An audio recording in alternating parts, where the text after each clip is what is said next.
Last हमने जो है वो पोटेंशियल और पोटेंशियल डिफरेंस का कंसेप्ट देखा था। अब आइए आज हम क्या कर लेते हैं, इलेक्ट्रिक सर्किट। ठीक है, तो इलेक्ट्रिक सर्किट की अगर हम बात करें तो हमारे घरों में भी जो है इलेक्ट्रिक सर्किट है या, और इसमें होता क्या है, तो वायरिंग के हेल्प से, ठीक है, वायर के हेल्प से हम अलग अलग इलेक्ट्रिकल कंपोनेंट्स को आपस में जोड़ देते हैं और एक कंटिन्यूस और क्लोज पाथ फॉर्म करते हैं जिसमें करंट फ्लो होता है, और वही हमारी क्या कहलाती है, इलेक्ट्रिक सर्किट। ठीक है, तो डेफिनेशन आप देख लीजिए, a continuous and close path of an electric current is called an electric circuit. ठीक है, तो कोई सा भी इलेक्ट्रिक सर्किट होगा उसमें करंट किसी क्लोज पाथ में फ्लो होता रहेगा। ठीक है, तो ये हुआ इलेक्ट्रिक सर्किट। अब इलेक्ट्रिक सर्किट में क्या क्या होते हैं, तो हम इसे ऐसे भी कह सकते हैं कि किसी भी इलेक्ट्रिक सर्किट में सेल या बैटरी लेंगे। अगर हम स्मॉल स्केल में कोई इलेक्ट्रिक सर्किट बनाएंगे तो सेल या बैटरी लगाते हैं, एक प्लग की लगाते हैं और कुछ इलेक्ट्रिकल कंपोनेंट्स होते हैं, चाहे वो बल्ब हो जाए, ठीक है, ट्यूबलाइट है या रजिस्टर लगाया हमने कोई, और इन सब को आपस में किससे जोड़ देते हैं, वायर से। तो इसीलिए ये जो वायर के हेल्प से ये अलग अलग इलेक्ट्रिकल कंपोनेंट आपस में जुड़े हुए हैं और इस वायर में ही कंटिन्यूसली क्या फ्लो होता है, करंट। तो ये क्या कंस्टिट्यूट करता है, इलेक्ट्रिक सर्किट। ठीक है, तो अगर इलेक्ट्रिक सर्किट को हम डायग्राम से समझें तो देख लीजिए ये, तो यहाँ पे मैंने जो है क्या किया, एक सेल ले ली, ठीक है, उसके पॉजिटिव टर्मिनल और उसका नेगेटिव टर्मिनल, उससे वायर से मैंने कनेक्ट कर दिया एक बल्ब को, और यहाँ जो है ये स्विच लगा दिया। ठीक है, ये जो है वो स्विच है। अब स्विच जब ओपन होगी, ठीक है, ध्यान दीजिएगा, स्विच जब ओपन होगी तो कोई करंट फ्लो नहीं होगा और ये बल्ब ग्लो नहीं करेगी। लेकिन वही स्विच हमने क्या कर दिया, क्लोज कर दिया। अब जो है ये कंटिन्यूस एंड क्लोज पाथ बन गया और इसमें जो है सेल या बैटरी में से जो करंट फ्लो होगा वो पूरे सर्किट में फ्लो होगा और बल्ब ग्लो करने लग जाएगी।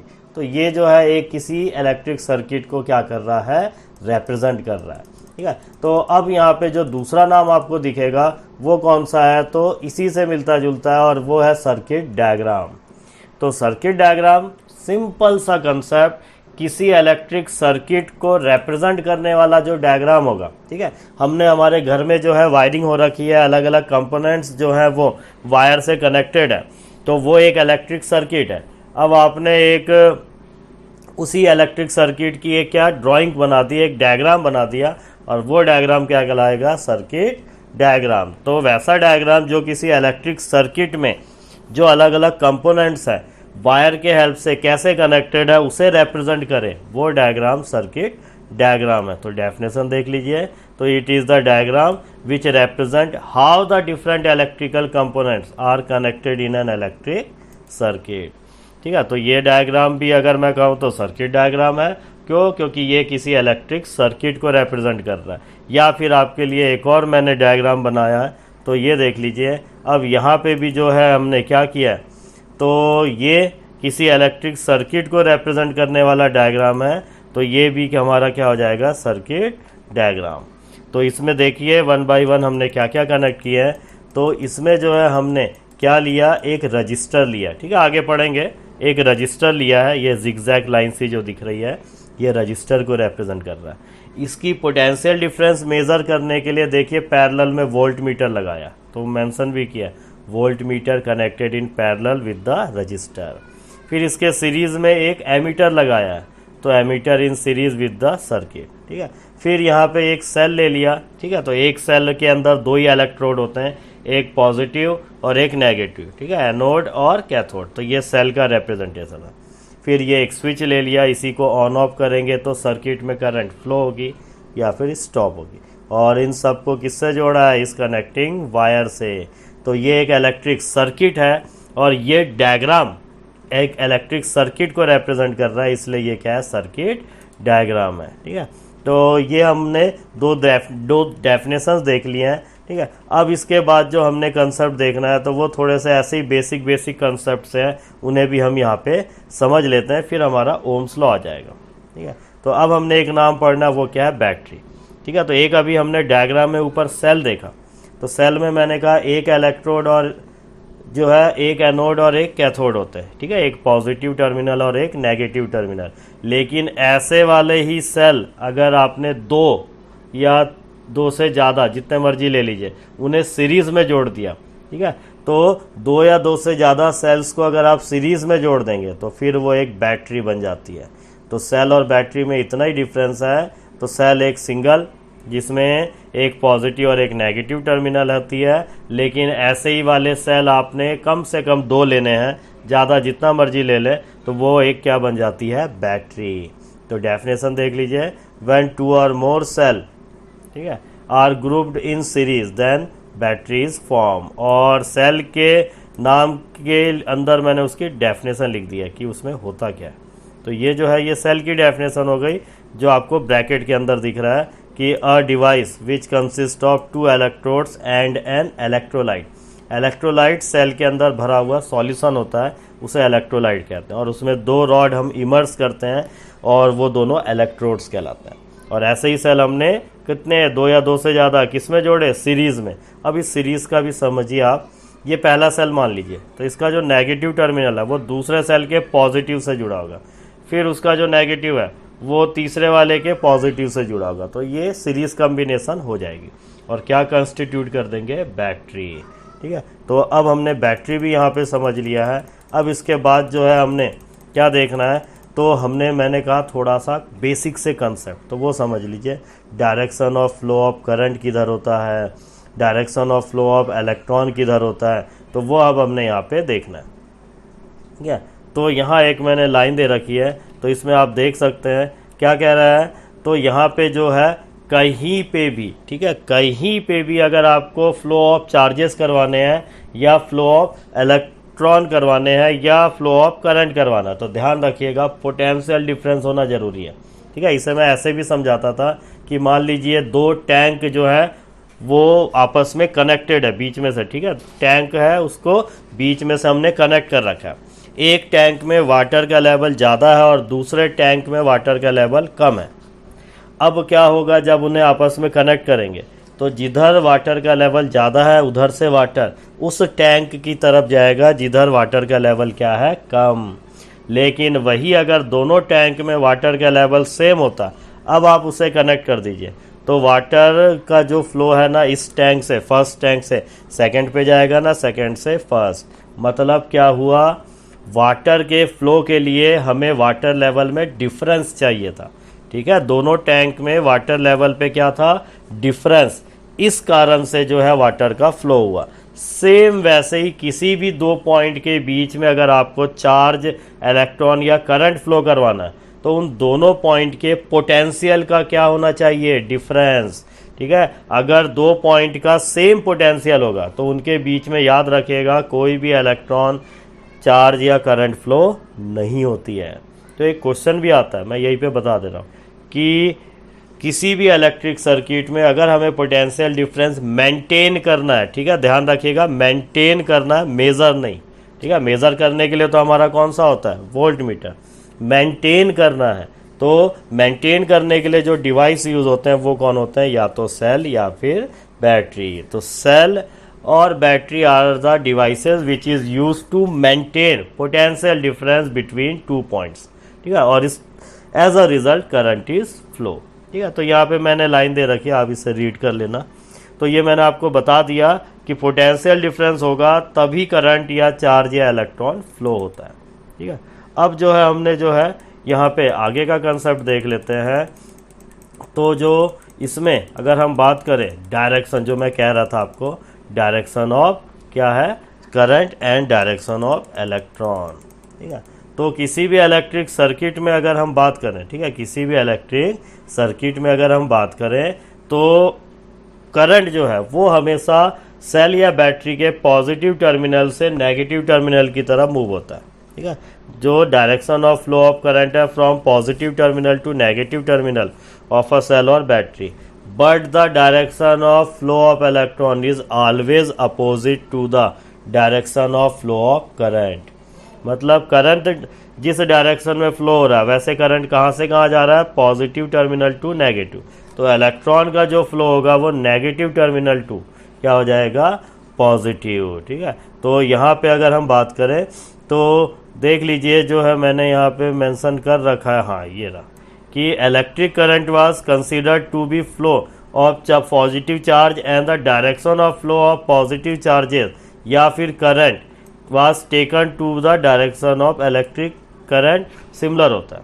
ठीक है, तो यहाँ पे जो है यही है कि जो करंट का डायरेक्शन है और जो फ्लो ऑफ पॉजिटिव चार्जेस का डायरेक्शन है वो क्या होता है, सेम होता है। और कहाँ से कहाँ होता है, तो यहाँ मैं लिख देता हूँ, इट इज़ फ्रॉम, ठीक है, positive terminal to negative terminal. ठीक है, तो इस तरीके से टर्मिनल ऑफ द सेल और बैटरी। ठीक है, तो ये जो है क्या हो गया, direction of flow of current और प्रोटॉन। ठीक है, तो आप इसे एक बार लाइन को रीड कर लीजिएगा। तो क्या हो गया, electric current was considered to be flow of positive charges and the direction of flow of positive charges was taken to be the direction of electric current. और कहाँ से कहाँ होता है, from positive terminal to negative terminal. अब वैसे ही electric circuit में इलेक्ट्रॉन के फ्लो का डायरेक्शन, तो जो मैंने कहा क्या होता है, अपोजिट होता है। तो क्या हो जाएगा, कहाँ से कहाँ होगा, तो फ्रॉम, तो ये इट इज़ फ्रॉम, कहाँ से कहाँ हो जाएगा, negative terminal to, it is from negative terminal to positive terminal. ठीक है, तो इस तरीके से ये दोनों के हमने फ्लो के जो है डायरेक्शन को समझ लिया। तो ये याद रखिएगा, आप कई बार आप कहीं कंफ्यूज नहीं होना। Electron negative charge particle, proton positive charge particle, तो करंट का direction of flow similar to that of positive charge है और नेगेटिव चार्ज का अपोजिट होता है। ठीक है, तो इस हिसाब से यहाँ पे ये कॉल लाइन मैंने आपको दे रखी है, आप इसे रीड कर लीजिएगा। और ये रहा डायग्राम, जिससे आप थोड़ा समझ सकते हैं कि मैंने जो ऊपर अभी आपको कंसेप्ट समझाया है वो था क्या। ये देखिए सेल का पॉजिटिव टर्मिनल, ये सेल का नेगेटिव टर्मिनल है। तो करंट हमेशा पॉजिटिव से ऐसे ऐसे ऐसे इधर नेगेटिव की तरफ आएगी। ये जो मैंने अभी बताया ये डायरेक्शन ऑफ फ्लो ऑफ क्या है, करंट पॉजिटिव से ट्रैवल करते करते नेगेटिव की तरफ आएगी। तो अगर कोई पॉजिटिव चार्ज पार्टिकल भी इस वायर में फ्लो होता तो उसका भी डायरेक्शन इस साइड से इस साइड की तरफ आता, पॉजिटिव चार्ज का। पर इलेक्ट्रॉन के डायरेक्शन ऑफ फ्लो देखें तो वो देख लीजिए, ये ई जितने लिखे हुए ये इलेक्ट्रॉन है और एरो इसका डायरेक्शन ऑफ फ्लो दिखा रहा है जो कि नेगेटिव से किधर आ रहा है, पॉजिटिव टर्मिनल की तरफ। तो यहाँ मैंने लाइन भी लिखी हुई है, डायरेक्शन ऑफ कन्वेंशनल करंट इधर, तो direction of electron flow opposite. ठीक है, तो ये आप समझ गए होंगे और ध्यान रखिएगा। अब जो है हमने यहाँ पे क्या देखना है, तो यहाँ एक लाइन लिखी है, ये भी मैंने आपको पहले ही समझा दिया था। क्या समझाया मैंने, कि कहीं पे भी पोटेंशियल डिफरेंस अगर मेंटेन करना है, कहीं पे भी पोटेंशियल डिफरेंस अगर मेंटेन करना है तो किसको यूज़ करते हैं, सेल या बैटरी को। या अब आइए हम कुछ न्यूमेरिकल्स कर लेते हैं और फिर इस न्यूमेरिकल के बाद फिर हमने ओम्स लॉ कर लेना है। तो ठीक है, अब यहाँ पे हम न्यूमेरिकल देख लेते हैं, तब तक आप वीडियो पॉज करके ये ऊपर की लाइन भी आप रीड कर सकते हैं। तो यहाँ मैंने एग्जाम्पल 12.2 ले लिया है, अब इसको हमने सॉल्व करना है। तो पहले हम देख लेते हैं यहाँ हमें गिवन क्या और फाइंड क्या करना है। ठीक है, सिंपल सा क्वेश्चन लिया, how much work is done in moving a charge of 2 coulomb. तो हमें यहाँ पे चार्ज कितना दिया है, 2 कूलम। ठीक है, तो चार्ज हमें दे रखा है 2 कूलम और across 2 points having a potential difference, और पोटेंशियल डिफरेंस हमें कितना दे रखा है, 12 वोल्ट। ये तो बहुत ही सिंपल क्वेश्चन है और ये तो ओरली भी हो गया होगा कुछ स्टूडेंट से। तो ये कितना हमें 12 वोल्ट है। फाइंड क्या करना है, तो how much work is done, कितना अमाउंट ऑफ वर्क हो रहा है। तो वर्क डन का फॉर्मूला तो हमने देखा है, पोटेंशियल डिफरेंस के फॉर्मूले में आता है। और वी हमारा क्या होता था, तो वी हमारा होता है डब्ल्यू अपॉन में। ठीक है, वी हमारा डब्ल्यू अपॉन में क्या था, क्यू। हमें यहाँ पे डब्ल्यू निकालना है, तो डब्ल्यू का जो फॉर्मूला आ जाएगा यहाँ से, वर्क डन का जो फॉर्मूला आ जाएगा वो हो जाएगा कितना, वी इंटू में क्यू। ठीक है, वी इंटू में क्यू। अब दोनों की हम वैल्यू रख देते हैं। वी हमारा कितना है, 12 वोल्ट है और Q हमारा कितना है तो 2 कूलम है, तो ये मल्टीप्लाई हो जाएगा और फाइनली जो है W जो है वो कितना आ जाएगा 12 टू ज़ा 24। अब निकाला क्या हमने वर्क डन, तो वर्क डन की यूनिट जूल, ठीक है, आप कैपिटल J भी लिख सकते हैं, ठीक है? तो इस तरीके से हमने ये एक एग्जांपल कर लिया, ठीक है। अब जो है कुछ थ्योरेटिकल क्वेश्चन देख लेते हैं। तो यहाँ पे मैंने एक क्वेश्चन दिया है, name a device that helps to maintain a potential difference across a conductor. तुरंत आपको आंसर पता चल गया होगा क्योंकि मैंने ऊपर ही बताया है। तो इसका आंसर जो है वो कौन सा है इसका आंसर, तो सेल और बैटरी। तो हम लिखेंगे सेल और बैटरी, ठीक है। वो वाटर लेवल वाला जो मैंने आपको एग्जांपल लिया था, सेम वैसे ये पोटेंशियल डिफरेंस मेंटेन करते हैं और तब जाके करंट या चार्ज फ्लो होता है।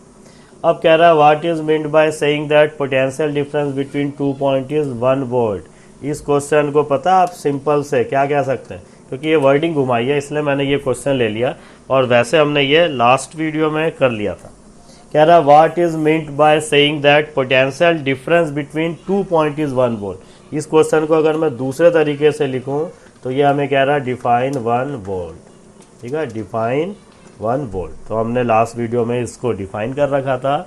अगर हम 1 कूलम चार्ज को फ्लो करवाएंगे और उसके लिए वर्क डन हम 1 जूल करेंगे तो ऑटोमेटिक पोटेंशियल या पोटेंशियल डिफरेंस कितना हो जाता था 1 वोल्ट। तो इस तरीके से ये 1 वोल्ट डिफाइन कर लेंगे। आइए अब लॉ से पहले, ठीक है, अब हम ओम्स लॉ से पहले थोड़ा सिंबॉलिक रिप्रेजेंटेशन देख लेते हैं कुछ इलेक्ट्रिकल कंपोनेंट्स का, जो आपको कभी किसी इलेक्ट्रिक सर्किट या सर्किट डायग्राम में दिखेंगे, ठीक है। तो आप देख लीजिए इसे, और नीचे नाम लिख रखे हैं कौन क्या क्या है। तो सेल है, बैटरी, 2 सेल को मिला के एक बैटरी है, कनेक्टिंग वायर दिख रहा है, वायर जॉइंट हम दिख रहा है, वायर क्रॉसिंग विदाउट कॉन्टेक्ट, ठीक है, एक वायर है उसके ऊपर से दूसरी वायर क्रॉस करके जा रही है, फिक्स रेजिस्टेंस या रजिस्टर नाम दिया हुआ है, ठीक है। एक आपको वेरिएबल रेजिस्टेंस, जिसे दूसरा हम क्या कहते हैं रियोस्टेट, तो ये आगे हम पढ़ेंगे, ठीक है। तो इसको 2 तरीके से रिप्रेजेंट कर सकते हैं। फिर एमीटर है, वोल्ट मीटर है, गैल्वेनोमीटर है। ये हमने इस चैप्टर में तो नहीं, लेकिन 13 chapter magnetic effect of current में हमारा यूज होगा। फिर की है, ठीक है, स्विच कह लीजिए या प्लग की कह लीजिए, पर ये ओपन है। ओपन है मतलब कोई करंट फ्लो नहीं होगी सर्किट में। और वही इसके बाद वाले में देख लीजिए तो आप क्लोज स्विच या क्लोज प्लग की, तो क्लोज हो गया मतलब अब पाथ कंटिन्यूस हो गया है और करंट इजीली फ्लो होगा। और आखिरी में आपको इलेक्ट्रिक बल्ब या इलेक्ट्रिक लैंप दिख रहा होगा। तो ये कुछ रिप्रेजेंटेशन थे, सिंबॉलिक रिप्रेजेंटेशन कुछ इलेक्ट्रिकल कंपोनेंट्स के, ठीक है। अब आइए अब हम क्या करते हैं ओम्स लॉ, ठीक है। तो ओम्स लॉ की अगर हम बात करें तो ओम्स जो है इन्होंने क्या किया था, ठीक है, एक पहले एक्सपेरिमेंट किया था, उस एक्सपेरिमेंट का कंक्लूजन आया था और उसके बेसिस पे फिर अपनी स्टेटमेंट दी थी, ठीक है। तो यहाँ पे देख लीजिए पूरा नाम दिया हुआ है, जर्मन फिजिसिस्ट थे जॉर्ज साइमन ओम। अब इन्होंने क्या किया, तो find out the relationship between current flowing in an electric wire and the potential difference across the terminal. तो ये इन्होंने करंट और पोटेंशियल डिफरेंस के बीच में क्या ऑब्टेन किया, एक रिलेशनशिप। तो वो आगे हमने अभी देखना है, पहले इन्होंने किया क्या था अब हम वो समझ लेते हैं। तो इन्होंने क्या किया, तो ये रहा डायग्राम, इससे आप समझिए इन्होंने क्या किया। तो इन्होंने एक conductor of peace of resistance wire ले लिया, ठीक है। तो ये हमारी एक पीस ऑफ वायर है जिसमें कुछ ना कुछ क्या है रेजिस्टेंस है, ठीक है। अब जो है इसके पैरेलल में जो है वोल्ट मीटर कनेक्ट कर दिया ताकि उसके पोटेंशियल डिफरेंस की रीडिंग ले सकें, और इस सीरीज में एमीटर कनेक्ट कर दिया ताकि करंट की रीडिंग ले सके। अब ये देखिए बैटरी लिया हुआ है और ये बैटरी कितने सेल वाला है, 2 सेल वाला, ठीक है, एक सेल और ये 2 सेल। एक स्विच लगाया और यहाँ पे एक रियोस्टेट लगा दिया, ठीक है। तो रियोस्टेट जो है हमने ऊपर पढ़ा था वेरिएबल रेजिस्टेंस लिखा था, तो यहाँ पे हम इस रियोस्टेट से रेजिस्टेंस की वैल्यू एडजस्ट कर सकते हैं, ठीक है। और पूरा जो है वो कनेक्टिंग वायर से कनेक्टेड है। अब इन्होंने क्या किया, अलग अलग टेम्परेचर या फिजिकल कंडीशन वर्ड यूज कर सकते हैं, अलग अलग टेम्परेचर पे वोल्ट मीटर और एमीटर दोनों की रीडिंग नोट करते गए। तो मान लीजिए एक टेम्परेचर लिया 20 डिग्री सेल्सियस, उस पे वोल्ट मीटर और एमीटर की रीडिंग ले ली। फिर टेम्परेचर जो है वो 22 डिग्री सेल्सियस किया और उस पे पोटेंशियल और करंट की, ठीक है, पोटेंशियल डिफरेंस और करंट की रीडिंग ले ली। ऐसे ही करते करते 4-5 अलग अलग टेम्परेचर्स पे उन्होंने V और I की अलग अलग वैल्यूज ऑब्टेन कर ली, रीड कर लिया। अब जो है ये उनके पास डाटा कलेक्ट हो गया था, तो उस हिसाब से जो पर्टिकुलर V और I की वैल्यू थी, एक वो फिक्स टेम्परेचर पे थी, ठीक है, फिर किसी दूसरे फिक्स टेम्परेचर पे V और I की वैल्यू अलग थी। तो ऐसे ही करके 5 अलग अलग टेम्परेचर्स पे उन्होंने V और I की वैल्यू ऑब्टेन कर ली।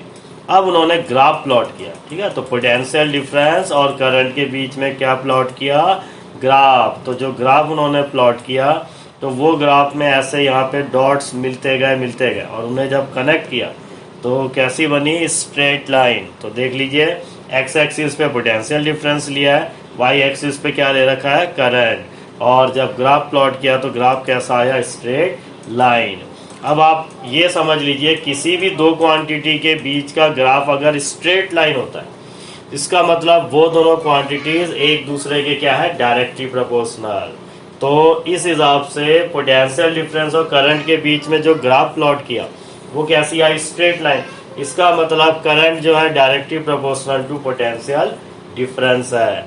और यहाँ पे अगर आप इस ग्राफ का स्लोप निकालेंगे, ठीक है, ये है स्लोप जो स्ट्रेट लाइन है, इस ग्राफ का अगर आप स्लोप निकालोगे तो स्लोप का उन्होंने फॉर्मूला बताया, और वो फॉर्मूला क्या था, तो R इक्वल टू V/I, और R क्या है यहाँ पे, रेजिस्टेंस। बस अभी हमने पढ़ना ही है, ठीक है। तो इस तरीके से इन्होंने पहले ये एक्सपेरिमेंट किया और फिर ग्राफ प्लॉट किया और फिर कंक्लूजन ये आया कि ग्राफ स्ट्रेट लाइन है, मतलब पोटेंशियल डिफरेंस और करंट एक दूसरे के क्या है, डायरेक्टली प्रोपोर्शनल। अब यहाँ पे हमने अब इसकी क्या देखनी है, स्टेटमेंट। तो अब इसकी हम स्टेटमेंट देख लेते हैं। तो यहाँ पे जो है उन्होंने जो स्टेट किया ओम्स लॉ को, ठीक है, तो वो देख लीजिए क्या आती है स्टेटमेंट हमारी। तो यहाँ पे जो है किसी भी इलेक्ट्रिक सर्किट में जो करंट फ्लो होता है, ठीक है, आप देख लीजिए, अंडरलाइन है कि the electric current flowing through a metallic wire, ठीक है, the electric current flowing through a metallic wire is directly proportional to the potential difference across its end provided its temperature remain the same। क्योंकि एक particular time पे, एक particular जब V और I की reading लेते हैं उस समय तो टेम्परेचर कांस्टेंट था, फिर हमने अलग दूसरे टेम्परेचर को लिया, वो भी कांस्टेंट है उस समय के V और I की वैल्यू के लिए, ठीक है। तो इस तरीके से ये क्या आ गई, स्टेटमेंट, ठीक है, आप देख लीजिए। अब हमने इसका क्या देखना है, मैथमेटिकल फॉर्म। तो अब मैथमेटिकल फॉर्म में अगर हम कहें तो हमने कहा मैथमेटिकल फॉर्म में क्या है, तो potential difference directly proportional to क्या है, किसके है, करंट के।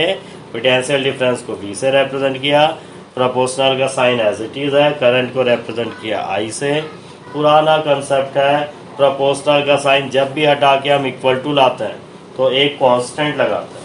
तो अब देखिए आप V equal to R into I आ गया, तो प्रोपोर्शनल हटा के इक्वल टू लाया तो कांस्टेंट लगाया R, और यहाँ से R की बात करें तो R क्या हो जाएगा, V/I। तो ये R का फॉर्मूला V/I जो आपको यहाँ ऊपर भी दिख रहा है। अब R कांस्टेंट है इस पर्टिकुलर केस में, तो है क्या वो हम समझ लेते हैं। तो इन्होंने कहा R जो है कांस्टेंट है और इसको हम क्या नाम देंगे, रेजिस्टेंस, ठीक है। इसको जो नाम दिया गया वो रेजिस्टेंस। पर ये R कांस्टेंट तो है लेकिन एक पर्टिकुलर टेम्परेचर पे, ये भी समझिएगा, कहीं ऐसा ना हो कि R की वैल्यू चेंज होती जाए, आप बोलो ये तो कांस्टेंट था, पर ये कांस्टेंट है पर टेम्परेचर में चेंज नहीं होना चाहिए। और भी फैक्टर्स है जिस पे ये रेजिस्टेंस डिपेंड करता है, वो आगे हम पढ़ेंगे। तो ये हो गया हमारा ओम्स लॉ का मैथमेटिकल फॉर्म, और ये आपको स्टेटमेंट दिख रही है। अब जो है हमने यहाँ पे क्या करना है, इस कांस्टेंट जो रेजिस्टेंस है इसके बारे में पढ़ेंगे।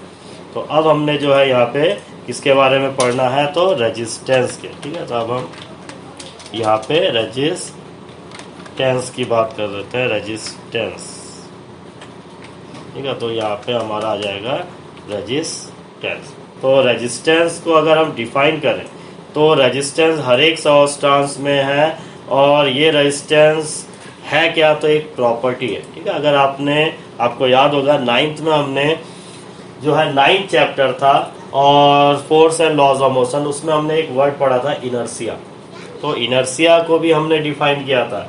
ये ऑब्जेक्ट्स में प्रेजेंट वैसी प्रॉपर्टी है जो फ्लो ऑफ का क्या होता है, जो लगने वाले फोर्स को, एक्सटर्नल फोर्स को अपोज करता है, या इसी इनर्सिया के कारण ऑब्जेक्ट खुद से अपना स्टेट चेंज नहीं कर पाते। ठीक है, तो रेजिस्टेंस भी सेम वैसे ही प्रॉपर्टी है, और वो क्या करता है, resist the flow of charges through it. ठीक है, फ्लो ऑफ चार्जेस मतलब करंट की बात हो रही है, तो आप ये नहीं कहिएगा यहाँ तो करंट बताए नहीं है कहीं। तो resistance it is the property of a substance which opposes the flow of current. तो ये इसकी डेफिनेशन आ गई।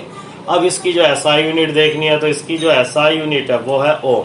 ठीक है, ओम जी ने अपने नाम पे ही इस कांस्टेंट रेजिस्टेंस की यूनिट का नाम रखा। पर इस ओम को जो रिप्रेजेंट करते हैं जिस सिंबल से, वो आप ये देख लीजिए। ठीक है, तो ओम को जिस सिंबल से रिप्रेजेंट करते हैं वो सिंबल का नाम है ओमेगा। ठीक है तो यूनिट ओम, उसको रिप्रेजेंट करने के लिए सिंबल आपको दिख रहा है, और उस सिंबल का नाम क्या है, ओमेगा। जैसे आपको याद होगा लैम्डा, तो लैम्डा वेवलेंथ को रिप्रेजेंट करता था। ठीक है, तो वेवलेंथ को रिप्रेजेंट करते थे हम जिस सिंबल से, वो सिंबल का नाम लैम्डा था। वैसे ही ओम यूनिट है, उसे जिस सिंबल से रिप्रेजेंट करना है उसका नाम ओमेगा है। अब यहाँ पे भी अगर हम क्या करें, तो अब रेजिस्टेंस की ऐसा यूनिट क्या आ गई, ओम। तो यहाँ भी हम उसके यूनिट को क्या कर लेते हैं, डिफाइन। तो हमें आएगा डिफाइन, क्या करो, 1 ओम। तो फॉर्मूले पे अगर हम नज़र डालें, यहाँ आपको दिख रहा है R equal to V upon I. अब अगर किसी इलेक्ट्रिक सर्किट में पोटेंशियल डिफरेंस आप 1 वोल्ट मेंटेन कर दीजिए, और उस सर्किट में करंट अगर 1 एम्पियर फ्लो होगा, तो उस करंट को जो वहाँ रेजिस्टेंस फेस करनी पड़ेगी वो कितनी हो जाएगी, 1 ओम। तो यूनिट है, फॉर्मूले से ही डिफाइन किया। तो यहाँ पे जो है हमने डेफिनेशन जो है देख लीजिए क्या लिखी है। तो definition, if the potential difference across the two ends of a conductor, ठीक है, इज कितना है, 1 वोल्ट, and the current through it is कितना है, 1 ampere, then the resistance of conductor is कितना हो गया, 1 ओम। तो इस तरीके से हमने यहाँ पे 1 ओम को भी क्या कर लिया, डिफाइन। और 1 ओम इक्वल टू, फॉर्मूले में ऊपर पोटेंशियल था तो उसकी यूनिट 1 वोल्ट आ गई, और डिनोमिनेटर में करंट था उसकी यूनिट 1 एम्पियर आ गई है। ठीक है, तो इस तरीके से जो है अगर मैं लिखना चाहूँ तो मैं इस 1 ओम को, ठीक है, 1 ओम को जो है मैं कितना लिख सकता हूँ, तो 1 ओम इक्वल टू जो है मैं लिख सकता हूँ इक्वल टू में 1, और क्या आ जाएगा, वोल्ट और पर एम्पियर। तो ऐसा भी आपको दिख सकता है। ठीक है, तो ये 1 ओम को हम 1 वोल्ट पर एम्पियर भी ऐसे लिख सकते हैं। ठीक है, तो इस तरीके से हमने ये ओम्स लॉ देख लिया, उसमें जो कांस्टेंट यूज़ हुआ रेजिस्टेंस उससे भी हमने समझ लिया है, और उसके बाद जो है हमने उसकी जो यूनिट है उसे भी क्या कर लिया, डिफाइन कर लिया है। ठीक है, तो इस तरीके से हमारा ये कंसेप्ट आ गया।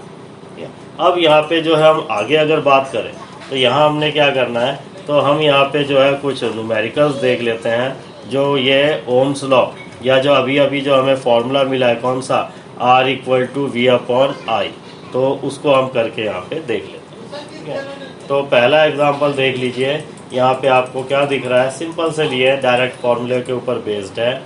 कह रहा है potential difference between 2 points of a wire carrying 2 ampere current इस कितना है, 0.1 वोल्ट, कैलकुलेट द रेजिस्टेंस। तो अगर हम गिवन पे देखें तो गिवन हमारा क्या क्या है, तो एक तो हमें जो है करंट गिवन है। ठीक है, एक हमारा करंट गिवन है, और करंट कितना है हमारा, 2 एम्पियर, और साथ ही साथ हमें क्या गिवन है, पोटेंशियल डिफरेंस। पोटेंशियल डिफरेंस हमारा कितना दिया हुआ है, तो 0.1 वोल्ट। ठीक है, तो 0.1 वोल्ट फाइंड आउट करने क्या बोल रहा है हमें, तो हमें जो फाइंड आउट करना है वो फाइंड आउट करना है रेजिस्टेंस। ठीक है, तो हमें जो है वो रेजिस्टेंस फाइंड आउट करना है। तो फॉर्मूला हमारे पास आ गया। अब रेजिस्टेंस का कितना होता है, R इक्वल टू में V अपॉन में I। ठीक है, तो ये R का फॉर्मूला V अपॉन में I है, और इस हिसाब से अगर हम V की वैल्यू रखें तो V हमारा कितना है, 0.1, और अपॉन में कौन आ जाएगा, I कितना है, 2 एम्पियर। अब रह गई कैलकुलेशन, तो इस कैलकुलेशन की अगर हम बात करें, मैं अब न्यूमरेटर में जो 0.1 है उससे अगर डेसिमल हटाऊंगा तो नीचे डिनोमिनेटर में 10 आ जाएगा, तो ये हो जाएगा 1/20। ठीक है, कितना आ गया 1/20। और अगर हम 1 को किससे डिवाइड कर दें, 20 से। ठीक है, 1 को हमने डिवाइड करना है 20 से, तो आप करके देख लीजिएगा ये 0. ठीक है, 0.05 ओम। ठीक है, यूनिट क्या आ जाएगी, ओम। तो इस तरीके से ये इसकी क्या आ गई, यूनिट आ गई। और ओम जो है इसे आप 0.05 और क्या लिख सकते हैं, तो ओम। और इस तरीके से हमारा जो है ये आंसर आ गया। ठीक है, तो ये सिंपल सा एग्जांपल था जो हमने इसके ऊपर देख लिया। ठीक है, अब जो है यहाँ पे अगर मैं एक दो क्वेश्चन की और बात करूँ तो इसे आप भी करके देखिएगा और फिर जो है, ठीक है, आगे के टॉपिक हम पढ़ेंगे। तो देख लीजिए आपके सामने ये सेकंड एग्जांपल यहाँ पे दिख रहा है और इसे आपने जो है सॉल्व कर लेना है, और अगर नहीं होगा आपसे तो फिर हम जो है यहाँ पे इसे फिर सॉल्व कर लेंगे। ठीक है, तो एक एग्जांपल और आपको दिख रहा है, इसमें कुछ वैल्यूज़ दी हुई है और हमें फाइंड आउट करना है। ठीक है, और एक और मैं आपको एग्जांपल दे रहा हूँ, तो ये एग्जांपल और देख लीजिए। तो सिंपल से एग्जांपल है इसलिए हो जाएंगे आपसे। तो ये एक और एग्जांपल आपके लिए यहाँ पे आ गया। तो आप इसे वीडियो पॉज करके भी नोट कर सकते हैं, या फिर आपको गिवन देख लीजिए रीड करके, और जो फाइंड करना है उसे, और फिर सॉल्व हो जाएगा।